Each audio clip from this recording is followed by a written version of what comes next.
Foram tantas vezes contrair piolho na escola que a minha mãe ficava louca para dar conta de matá-los e tirar todas as lêndias. A mãe enchia minha cabeça de Neucid, um inseticida em pó químico, hoje proibido, por causar intoxicações. Porém, era o tratamento da época. Para isso, se amarrava um lenço na cabeça. Os piolhos ficavam malucos.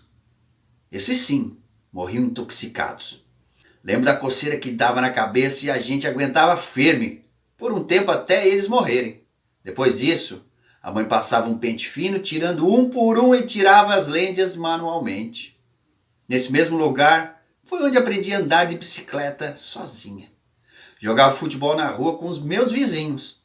Eu era muito moleca. Minha irmã me lembrou de um poço d'água onde a mãe jogava um balde com uma corda que ficava enrolada num rolo com manivela.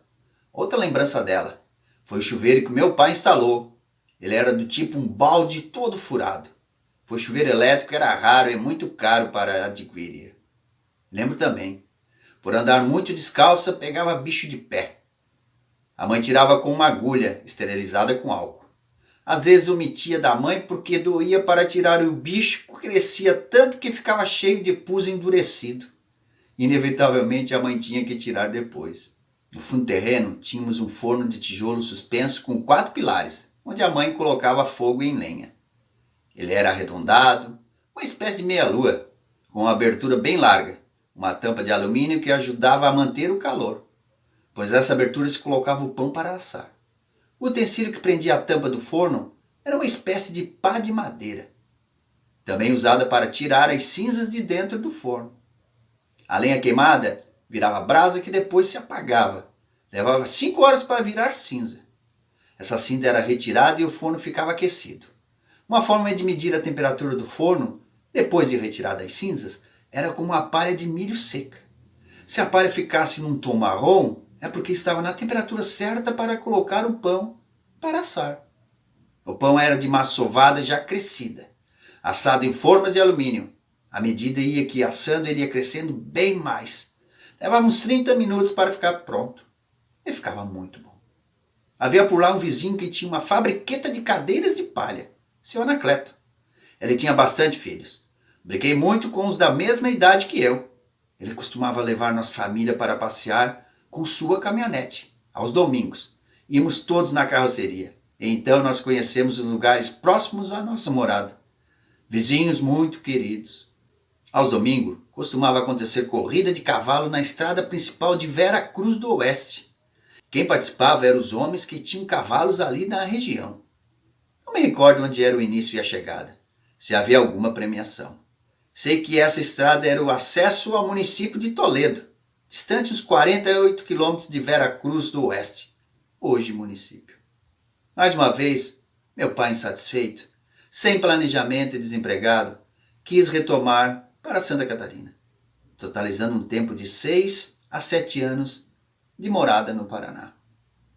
O pai vendeu a casa de madeira que ele mesmo havia construído, já pintada e nova em Vera Cruz, para o seu Anacleto.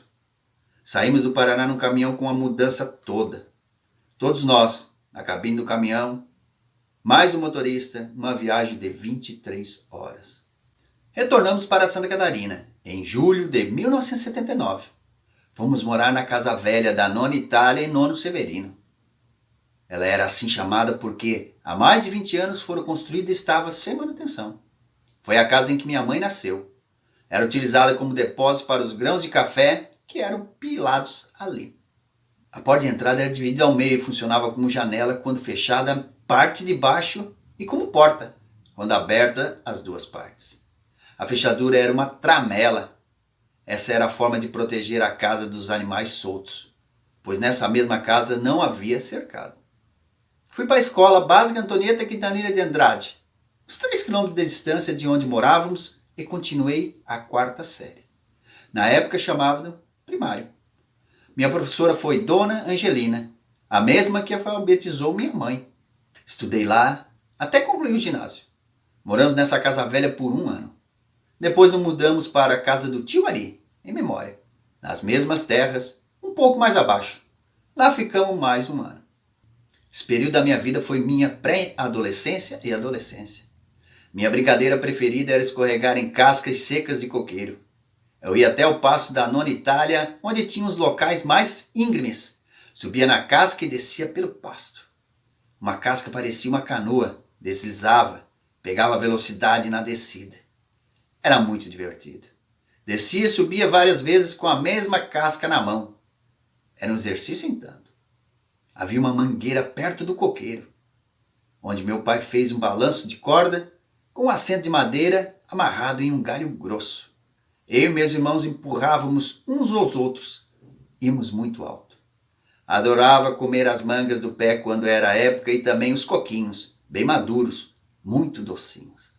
Havia um pé de butiá amarelo, um tipo de palmeira de porte médio. Os frutos davam em um cacho bem grande. Esse fruto se consome in natura. Você faz geleia, licor e suco. Quando morei nessa casa, já estava frequentando o ginásio e estudando à tarde.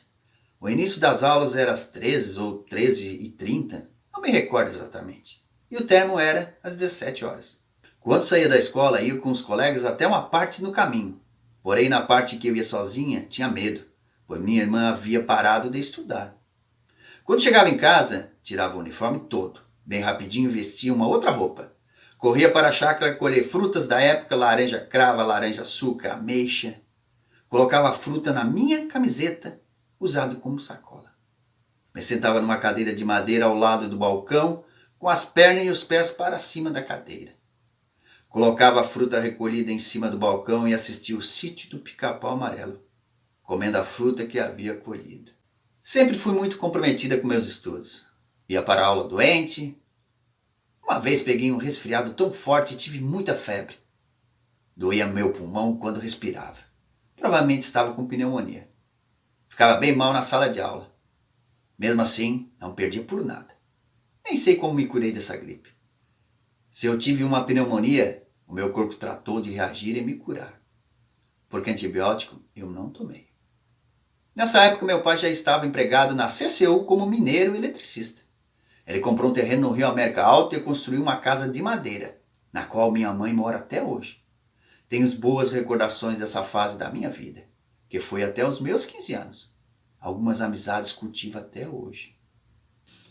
Lembro-me dos bailes da Associação CCU, o clube dos mineradores que trabalhavam na CCU, situado na Estrada Geral do Rio América Alto. Promovidos pelo menos uma vez por mês, e na época era muito esperado e considerado um dos melhores bailes da região pelas bandas boas que tocavam. E aos domingos à noite tinha chamada discoteca com som mecânico.